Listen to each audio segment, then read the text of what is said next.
Hey guys, my name's Crystal Kenny, and I'm in love with creating. All things artistic and imagination involved.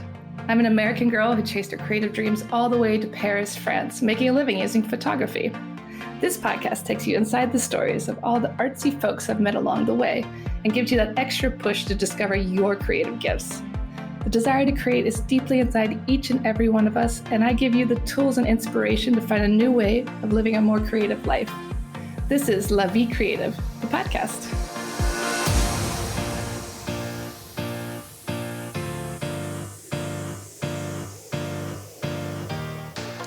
You may know my next guest from his huge following on YouTube.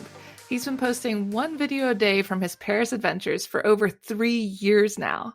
He's also recently released a book called Sea of the Unknown. Please welcome to the show, Jay Swanson. Hey guys, thanks so much for listening. If you want more bonus material and to support the show, head on over to patreon.com/La Vie Creative. And also don't forget to check out Amazon, where you can pick up my new book, Paris, A Life Less Ordinary.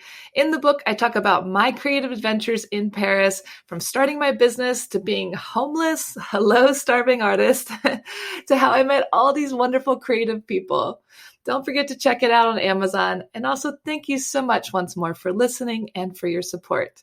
Enjoy the show. So welcome to the show, Jay. I've been hearing about you for years now. It's one of those names that pops up whenever people think of Paris and YouTube. Your vlog has become very popular. And recently you released your book, Sea of the Unknown, as well. So I've been learning more and more about you. I'm very excited to chat with you today. And thank you for being here. So let's talk a little bit about what brought you to Paris. I mean, you seem like a jack of all trades between writing, sci-fi, video, what brought you to Paris originally? Like, where's the start of all this? Yeah, I mean, I want to be here, I think it's the immediate answer I give every time. And I think it's probably the most dissatisfactory answer I could give in a way too. But like, I'm in Paris because I've always wanted to be in France. I'm sure that you have a similar story. Everybody that's here has a different yet somehow similar story, I think. But I just grew up wanting to be here. For whatever reason, I have no idea why. I grew up as far away from here as you could probably get in so many ways, and then didn't even make it here when I first got to France. I ended up in Nice, which I was like, okay, cool. Like, this is great. I'm glad that I can learn the language, but I don't think this isn't what I was in for. And then on my way out of the country, spent a week in Paris with my family and a friend, and just immediately fell in love and loved the city. And just there's a feeling to it, and there's a sense of like, this is what I've been looking for, and I never wanted to leave, and unfortunately I had to legally because visas don't last forever, and so vowed to come back, made it back once, and then had to leave again because again legally I was required to, and then vowed to come back again, and then made it back, and I think this time it's going to stick. The story sounds very familiar. It's so funny. Yeah, same. Definitely. I feel the people that I've met here, like you said, we kind of fight to be here because, as we all learn, it's a lot different vacationing here versus living here, and it's a lot more challenging to live here. So the people that stick it out and keep coming back like you do, we want to be here. Exactly right. You have to. Well, and they make the whole system is set up to force you to fight to stay. Yes. That is the way that it works. Especially being creatives, I feel like we get punished a little bit as freelancers. They're like, what do you do? Yeah, ironically, yeah. The French love art, but they love to punish the artist. I don't know what it is. Maybe they really subscribe to the idea that all good art derives from pain, and so they're doing us a favor. I don't know. They're making us better artists at the end of the day. They're just making us deeper souls. Well, yes, I've heard this story from most of my guests. We fought to be here. It was not easy. And then how did you land on vlogging? Like, were you into that before? Had you just seen some? Like, why did you start a vlog? Yeah, I've been making videos since I was a kid. And actually it's a thread through the book that you mentioned in Sea of the Unknown, which is basically the book that is the story of how I got here. So it's got chapters with Paris in it, but it's so much of the other stuff that happened along the way, right? With the dream that's out in front of you that you have no idea how to get to, but you're going to figure it out anyways. And part of that for me was I've always loved making videos ever since I was, I think, like 9 years old. I made my first video with my friend's VHS camcorder where I literally, You had we would some take rich friends. right, take this. I never had a video camera of my own, but like would, record the shot that I wanted, and then I would literally run home a couple blocks away because we were out filming outside, filming Jason and the Argonauts, and I would run home, rewatch it. If it was good, I would try to stop it right where I wanted to cut, and if it wasn't, I would rewind to the beginning and stop it there so we could film over the top. So literally, like filming and editing as you go. My workflow is a little bit more efficient now, but not as good for cardio. Yeah. And so then ever since, I just love doing it. And so I think I've had different influences along the way where I picked up different things, like, doing skits in college. And I started vlogging. The first time I lived in Paris, I think, is when I really started what you would call vlogging in the Vlogbrothers style, if you're familiar with John and Hank Green at all. I'm not at all. Who are they? John and Hank Green are kind of the godfathers of YouTube in the sense that they started vlogging as like letters back to each other, where once a week, I think it was Mondays and Thursdays, they would alternate and vlog back and forth to each other. And it had to be 4 minutes or less. They had a bunch of rules, but that's how they kept in touch for a year. That was their goal. And then they just kept doing it and grew a community around it. And they're kind of core to a number of different communities on YouTube. But I was watching them when I first lived in Paris and really just kind of loved the idea of sitting and talking to a camera and sharing my experiences, sharing about France, sharing about my life.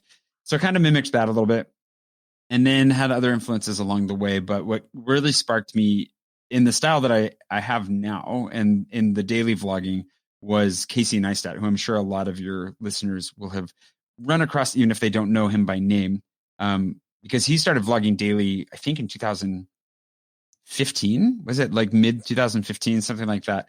And it just exploded. And he brought like a cinematic skill set to vlogging. So where vlogging traditionally was like sitting on your bed, just talking to a camera or sitting at your desk or whatever, and not moving, not really doing much beyond maybe some jump cuts and throwing in some memes or something. He took his camera outside and filmed little mini movies of his day and then talked to the camera in the midst of all that. And it was one of those like aha moments for so many people that was so inspiring. And so I started playing with that and I was like, okay, I could do this. And it was so hard. And it was actually not something I could do for a while, but I kind of worked my way up to it. And finally, very long answer to your question, but I have been posting a photo a day, every day since 2010 at that point. And I was almost to my 2000th photo of the day. And I was like, okay, on day 2000, I'm going to film my first vlog. And that way, day 2001 will be vlog a day one. And they'll count up together from there. And so I just kind of committed to it and dove in head first. And it was in so many ways a very stupid and self-destructive thing to do, but such a life-saving thing to do at the same time. And I'm so grateful that I did it. And then I just kept going, even though nobody watched or cared.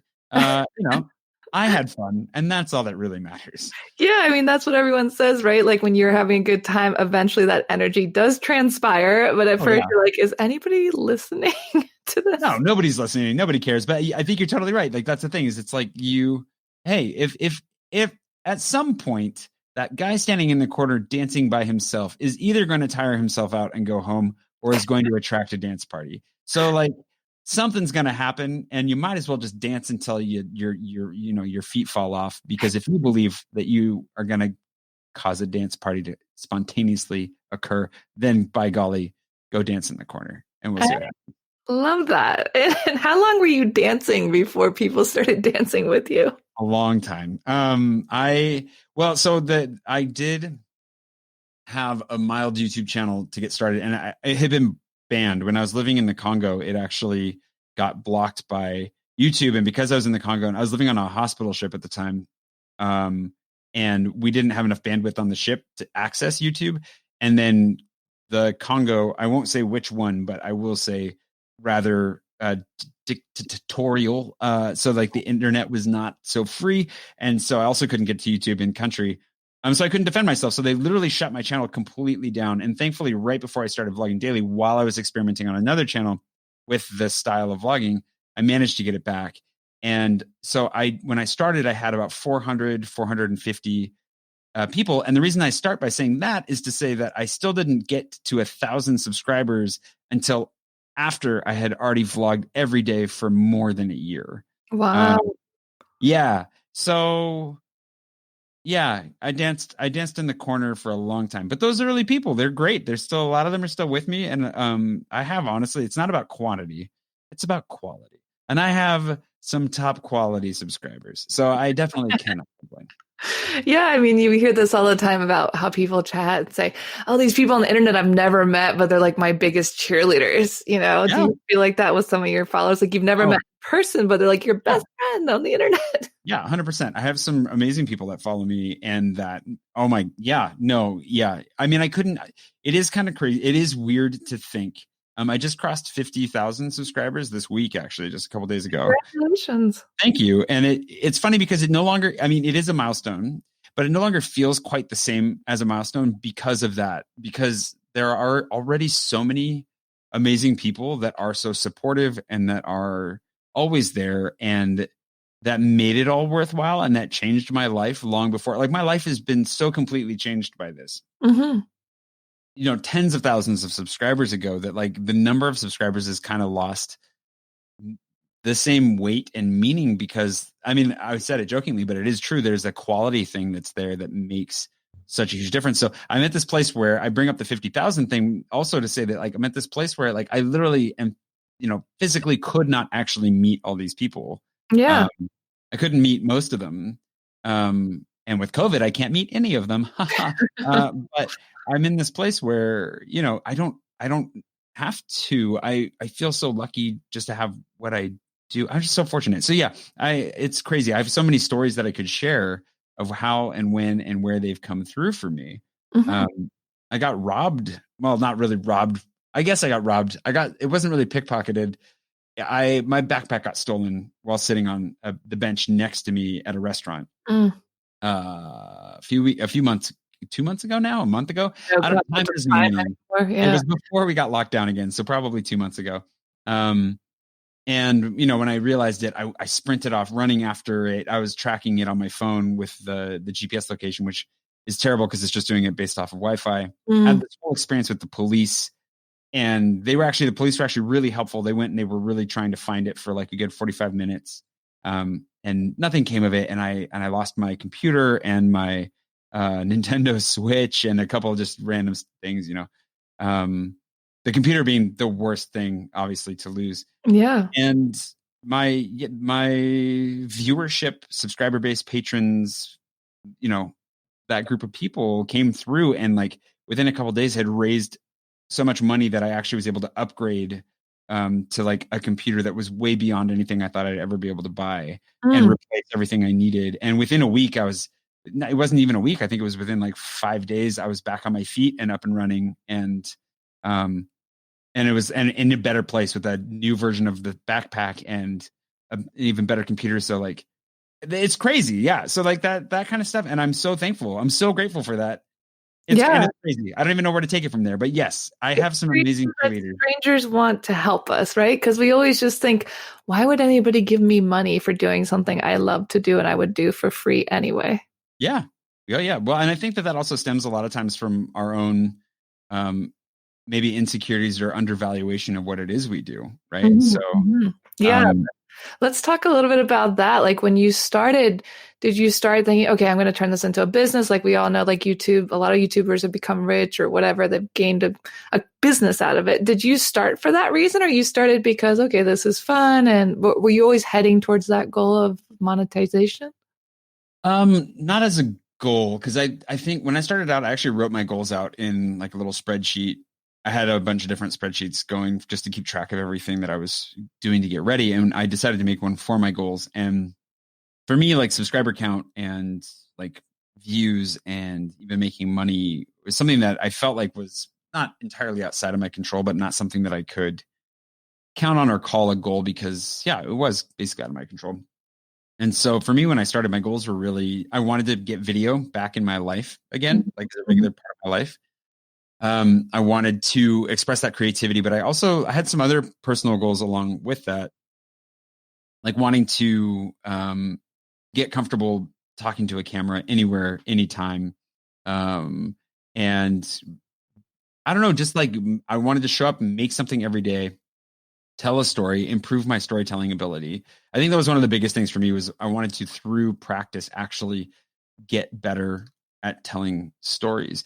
And so then but I did have hopes, obviously, that like it would go somewhere and maybe could become a thing, could become a job. But when I did it, I was in the midst of developing a tech startup with some friends. And so I thought, well, if anything, hopefully it grows to a point where I have at least a small audience that can be a part of the development and growth of this business as well. And they can go hand in hand. So I did. There's a level of marriage to business for sure from the beginning, but for me, it was really a creative outlet in a time and a place in my life where I felt like very alone and on the verge of drowning. That, and so it gave me an outlet and a connection point to a world outside of that I desperately needed, because I started vlogging daily before I moved to Paris. Before that was even back on my radar. Yeah. And yeah, in many ways, it very much saved my life. So. Oh, that's so crazy. I'm glad that you found something that provided that, because so many people are searching for that outlet, you know. It's nice that you knew that for a long time now, since you were 9, it sounds like. Yeah, I've been obnoxious. I can't stop making videos. And let's talk a little bit about, you know, putting yourself online. I mean, a vlog is about you. Your face is on the episodes. Weren't you nervous for people to be looking at you and judging you? And did you have any of the imposter syndrome going on? Like, what were your thoughts? Yeah. Yes. Yeah. Which all of that. Yeah. I mean, I think especially growing up like a pastor's kid, and you know, in that way, I was always worried that people were watching and waiting for me to screw up, or definitely was worried about being judged from the outside a lot. And I think it was a way for me to start to really actively challenge that. Like I knew I wanted to challenge that, but taking that risk and living my life, because my vlog really is living my life publicly. And it's not everything, but it certainly can feel that way in a lot of times. And I think for me, like I was just talking about this the other day, but one of the great benefits of putting yourself out there, especially to a small audience, a very small audience to start, is that it gives you time to screw up. For one, you're playing in the shadows. So if you make stuff that's less than great, the people that are watching weren't expecting much from you anyways. And then it also means that when you get to those moments where you've got something scary to share and you're not sure about it, the risk still feels real, but it doesn't feel quite as intimidating. And I think that I got into some habits of telling myself, no, I want to be transparent about these things, and I want to be honest about these things, and putting myself out there, and realizing consistently that the reaction was usually, as long as I approached it as well and honestly and thoughtfully as I could, the reaction was usually overwhelmingly positive.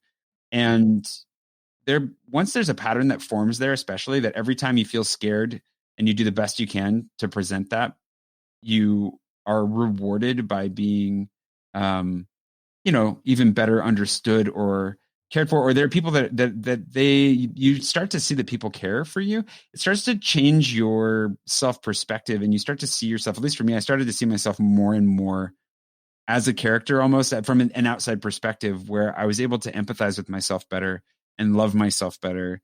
And I realized after a year of vlogging, there are elements of it that I regret, because I actually wasn't as open and honest as I should have been. I held back on how important that tent company was to me, like that venture that we were putting together. And I didn't talk about the book deals that I had on the table with I talked about them very optimistically, but I didn't talk about how important and why they were so important to me. And when all of that failed, I had a bunch of massive failures, just one after the other. I robbed both myself and my audience of an experience, because I robbed myself of being able to share that and deliver a good story. And I robbed my audience of a better story and a better connection, a better understanding of who I was and where I was at. And so when I went into my second season, quote unquote season, because my seasons don't really mean anything anymore, but you know, my second year of vlogging, I made a commitment to share much more openly and transparently those things specifically, because even though it scared me, I knew there was a much bigger value to be gained from that transparency, as long as I was being smart and safe about it. And that did lead me to share some really big and scary things. I think there are limits, obviously. You shouldn't share everything, but like some really big things that happened over the course of that year that were scary and embarrassing or shameful or disappointing or whatever. And I was eternally grateful that I did. And the other reason is because if you have people in your audience who are listening, watching, reading, even if it's a small, really small audience, even if it's only 5, 10 people, whatever it is, you never know what other people are going through, and you never know how much your own experiences, your survival story, your just existing and going through something can speak to somebody who's going through something similar and can help them get through it. Mm-hmm. And you may never know that you did that. But someday I think you'll find out. And that in and of itself, I think, is reason enough to try. Yeah. Oh gosh, there's so many things in that. Also, I just love the idea of playing in the shadows. That's such a fun little antidote. Like Yeah, you can screw up because no one's watching. Um, exactly. And that's what I try to remind people all the time. Like if you're trying to find your voice, if you're trying to find the thing that you want to do, when nobody's watching is the right time to start just trying everything and being as terrible as possible at everything and just seeing what sticks and what you actually enjoy. Yeah, that's such great advice because everyone started at the bottom. What we're seeing today of the great ones that we all know, that's not Yep. where they started. And I think we forget that all the time. We think that they just woke up and the next morning they were like, I'm a YouTube star. We've all had terrible things we've made. And I it think was, girlfriend reviews actually did manage that, but aside from that, yes, the rest do not rocket to stardom that fast. no, no. And also, like, confidence is a muscle, just like It you were is. talking about, the more we work it, the more confident we are being on screen. And I'm curious, you're talking about oversharing and, you feel bad about not sharing some of your hardest moments, but where do you draw the limits? Like, what are some of your limits on what you tell people, and what is that line for you? I have a few. Like in my vlog, I never get into, and it depends too, because some of it's just being aware of what it is that I'm making, and some of it is kind of just where I'm at personally. Mm-hmm.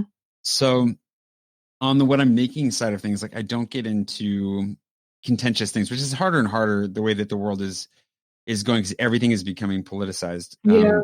But I try very hard not to get into direct politics and into at least not like explicit politics. I try to be very implicit with a lot of the way that I communicate my worldview. I think that's more realistic for what's going to be beneficial anyways, given the way that the internet works. I don't think very many people are looking to the internet specifically to have their minds changed. Mm-hmm. So I don't think it's a very productive place for that I don't think there is any real discourse happening in most of the internet. So I think that you have to be very careful in how you go about trying to have those conversations. So for me, I try to present them kind of that's the sci-fi fantasy tie-in, I suppose, and how I approach my vlog is that science fiction and fantasy is often a tool to dress up hard subjects in other clothing. And so you can confront somebody with difficult subject matter more easily because it's dealing with it in an alien world or an alternate version of Earth or whatever.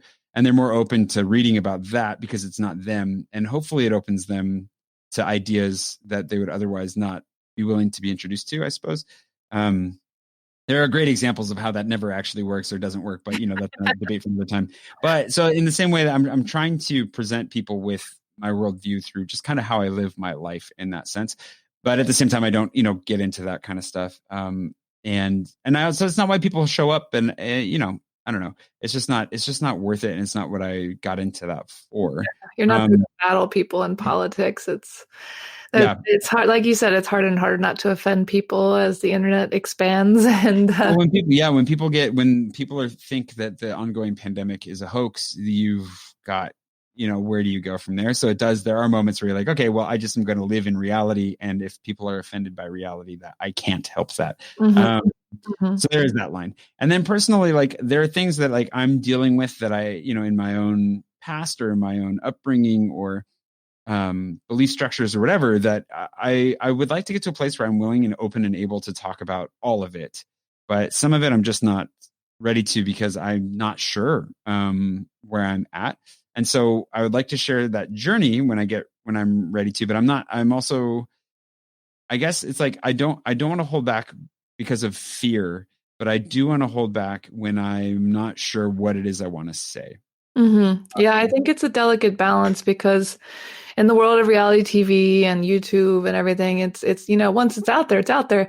And let's Yeah. not forget that people forget us as fast as they see us. They're like, oh, I don't care about that anymore.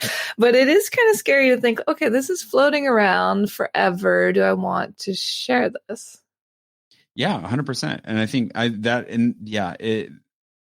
that is definitely an element to it as well. And so that's like, yeah, you just got to be, I think you just have to be careful with what you say no matter what. And then I think for where my boundaries are personally, I also like never talk about, relationships as they're developing or happening. I was dating a French woman last year where we were at that place where like it was kind of time to make it public or not. And realized that was one of the things that I was like, wow, like I'm not comfortable with making this public. And that's probably a sign that like this whole thing's probably not a good idea. So Yeah. not going to say that my vlog is a vetting process, but it certainly helps. Ladies, if you're mentioned on the vlog, it's true love. It's either true love or we're not together. Or not at all.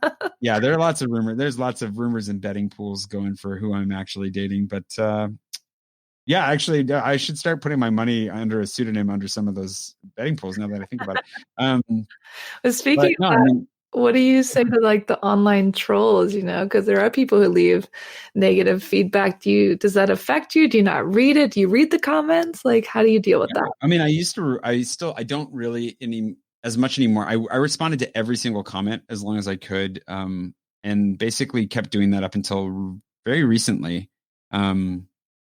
Now there are trolls. I think it's best just to ignore them.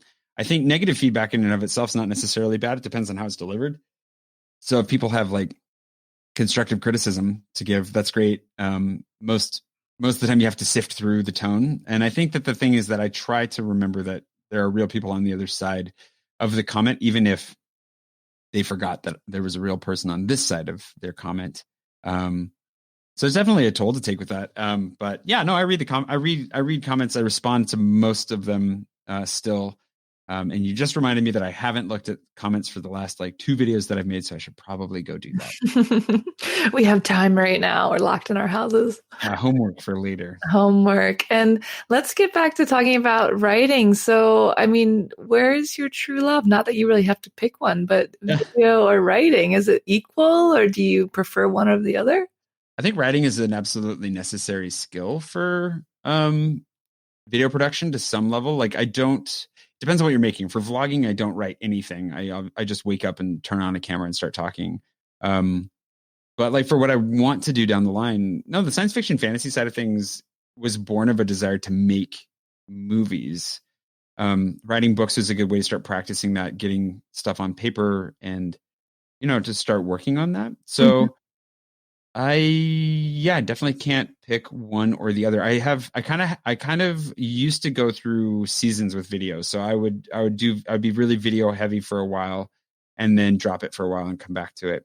Where with writing, up until recently, I always wrote, and I had a goal of publishing a book every year for 10 years. Oh my just goodness. To make sure that these goals, you're like the CrossFit of creative goals. Yeah, it doesn't mean that I came out with anything except for like, torn ligaments, but 6-pack.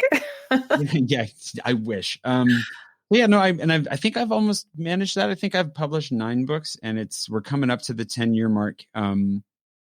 But yeah, I mean, I do kind of fantasize of spending good chunks of time writing and don't have that space in my life right now, because I felt like also YouTube has provided me with such great opportunities. It would be really foolish of me not to make sure that I did everything I could to solidify that, I guess. So have I made wise decisions? I don't know for sure yet. We'll find out. Time will tell. But yeah, I love them both. You love them both. And it sounds like they go together because you wanted to create movies about sci-fi and write them. So now I see the connection. Yeah, and that is the long-term goal would be to do that. So we'll see if I manage. Start dressing up in your alien costume and get into the vlog. Buy some googly eyes. Yeah, googly eyes. Keep them on my forehead, and then it'll all work out. And you've turned your passions into a job, and a lot of people, that's their dream to do that. Yeah. So do you have any business advice for creatives? I think back to what we were talking about earlier. We touched on, I think that the place to start is to challenge yourself to value what you do as much as you would value someone else doing it. Mm-hmm. Um, which is, I think, just foundational. And I think something that even as you're pursuing your creative pursuits and your dreams and so forth, I think one of the great Achilles heels that I see pretty consistently, that I suffered from for a really long time and thankfully forced myself out of, is that sense that like somebody giving you money for your creative work is like a charity. Mm-hmm. Uh, they aren't donations, they aren't gifts. It might be like busking. You might be putting out a hat, but it's an honest exchange where you're giving value and you deserve to receive value in return. Mm-hmm. And that you can't affect there is a market for that, and it will determine how valuable it is to some degree or another for sure. But I think going out and viewing yourself and treating what you do as a premium product from the start, or as early as you can, um, makes all the difference in the world, because that mentality shift then helps you to, or at least this helps me, to both perceive what I do differently, but also to approach how I monetize it or how I build around it so much differently. And yeah, I think is really key. Mm-hmm. Yeah, yeah, you have to respect what you do and treat it like a business so that other people will do the same. Yeah, and I think setting there's it's not an easy task. It's a very basic and very foundational fundamental task, but it's phenomenally hard because you're fighting against your own psychoses at that point as a human, where there's so many reasons to struggle against that, or to not be able to accept that easily. So I think for me, what made a huge difference from a practical standpoint was that I had a Patreon page at the time, that I started making these like conscious decisions. And it was at that point where I went from my first to my second season, where I saw that organic growth, though extremely slow, was starting to happen on my channel. And I finished my first year, my first 54 weeks of daily vlogging with like 980 subscribers or something. And then on a few week break, I saw it slowly tick over 1,000, and I was like, "Oh my gosh, this is gonna happen!" And I was super stoked. And so then I was like, "Okay, well, like I need to take this more seriously, and if I think this could be something, then like I need to give people an outlet." And part of that is that generosity is a two-way street, and if you want to be a generous person, which I do, it means you also have to be able and willing to accept the generosity of others. And so you have to give people an appropriate outlet for that. And something like Patreon can be that. It depends on how you want to approach it, like from a business model standpoint. But what I decided was that I was going to, because I was daily vlogging, it made it a lot easier. And this is one of the nice things about daily vlogging, is you can get a lot of messages out regularly.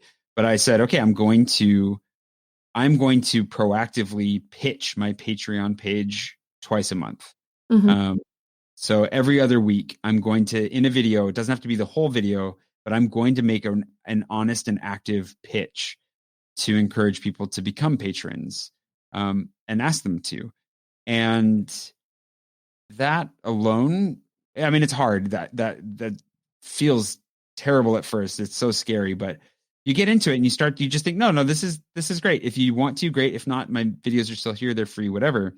But that starts to shift everything, because more and more people do start joining, and every single person that joins something like a Patreon, for example, or that buys, a print, or that downloads a book, or whatever it is that you're doing, those little, as they happen as a response to you taking conscious action and making a decision to treat what you're doing like a business, it starts to, at least for me, it very actively started to chisel away at those insecurities and those issues that I took with the self-promotion, and left me in a place where over time, like it did actively build that confidence, and it did reinforce, no, this is a valid thing to do and to ask and to pursue.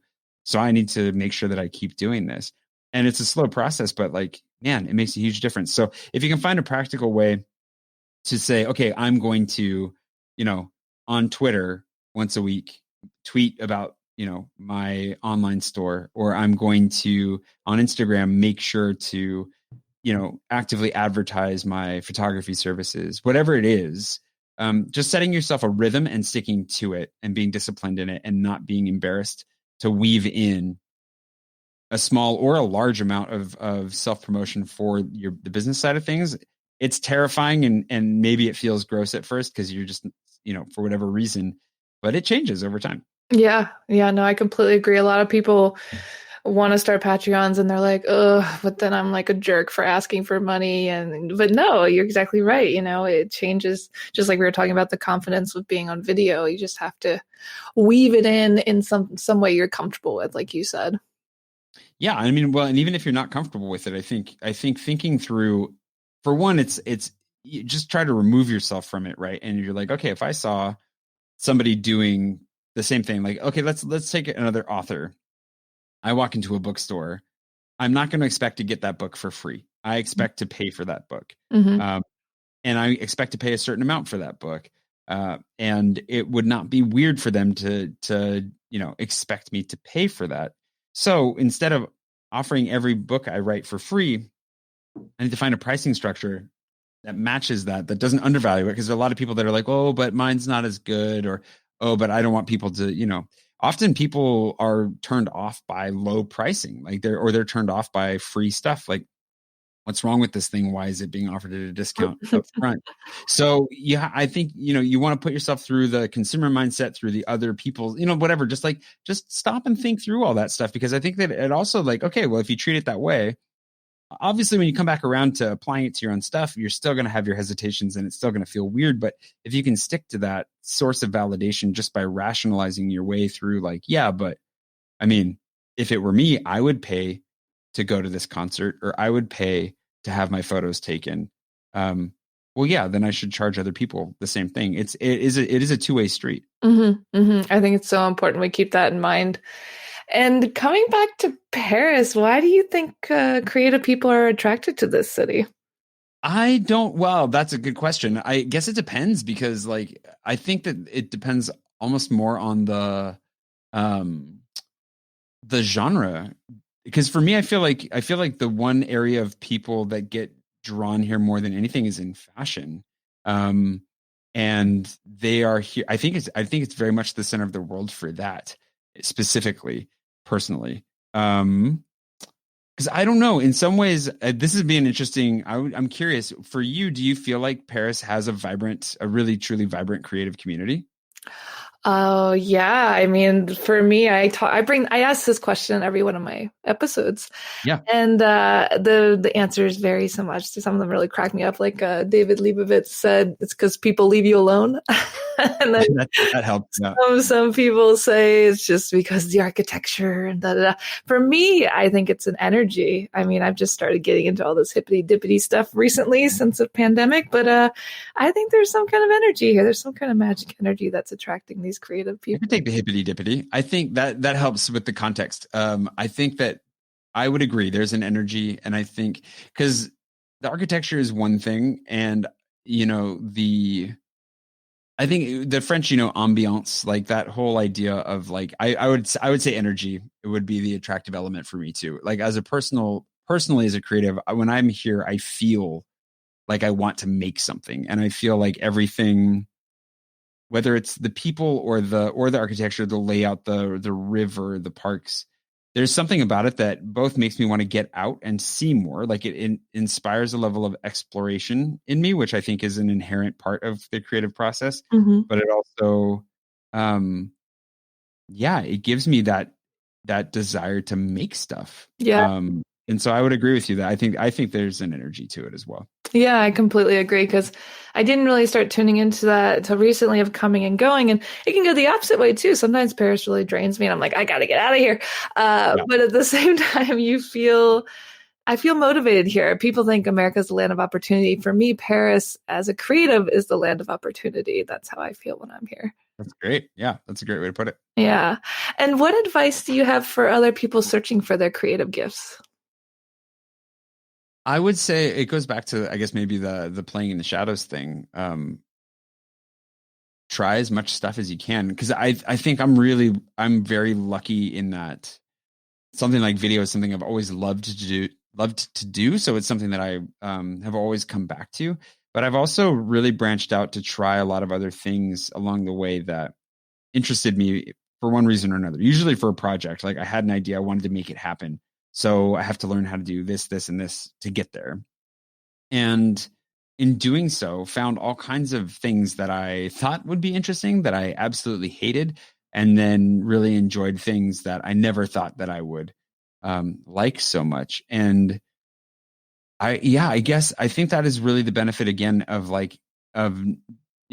not having anybody watch you dance. When you start out dancing in the corner, you can work out some moves. You can try breakdancing, and you can try a waltz and by yourself, I guess. But you can goof around a little bit and then find your rhythm, find your groove, and go with that. And so, in the same way, I guess I would say try different things and see what gives you energy, what makes you want to stick with it until you've realized, oh my gosh, it's been 4 hours since dinner was supposed to happen, and I haven't even looked up from my project. Whatever it is like that. I don't know how rare that is to find or not, but I would say if you can just keep trying things until you find something that helps you completely lose track of time.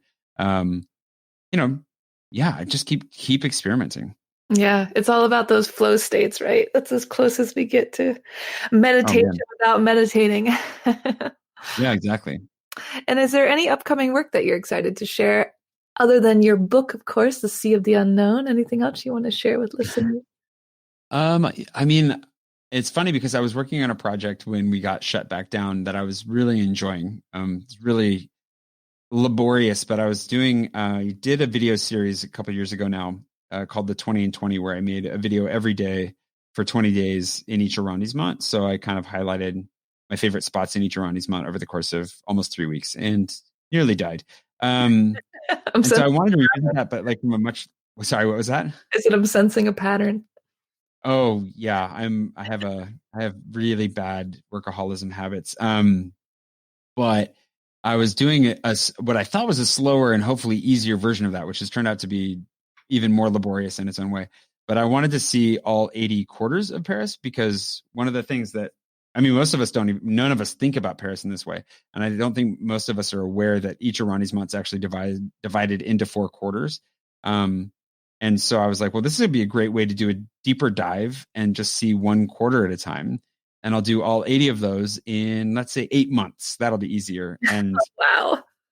Yeah, it's actually also brutal because the videos, they're fun. I'm trying to explore instead of really tell what I know. Instead, I'm like, well, what's that? Let's go find out. Oh, what's that? Let's go find out. Really fun. Really, really exhausting. And then obviously I can't pursue it right now. But whenever we're allowed to go back outside again, and it's not too conspicuous to be exploring, I'd love to continue to do that and to share that with your listeners day by day. That sounds great. And where can people find out more information and find you online? The easiest would be to go to YouTube and just look up Jay Swanson, JaySwanson. Same thing on Google or Instagram, wherever you want to go. I think I come up first on everything now. So that's another joyous accomplishment in life. But yeah, it should be the easiest way to find me. Perfect. Well, thank you so much for chatting with me today. And I'm excited to see the 80 pieces of Paris. I had no idea they were broken into 4 parts in the arrondissements. That's very interesting. Yeah, I'll be happy to. Hopefully I survive, and then I'll be able to share them all with you. Start drinking lots of vitamin C right now. Yeah, I'm going to just go ahead and eat an orange right as soon as we're done. Thanks a lot, Jay. Thank you. Thanks so much for tuning in to La Vie Creative. You can find more information on MissParisPhoto.com. And if you enjoyed this show, please feel free to share and spread the word for all my creative guests. We have the power to help them to keep doing what they love. See you next time.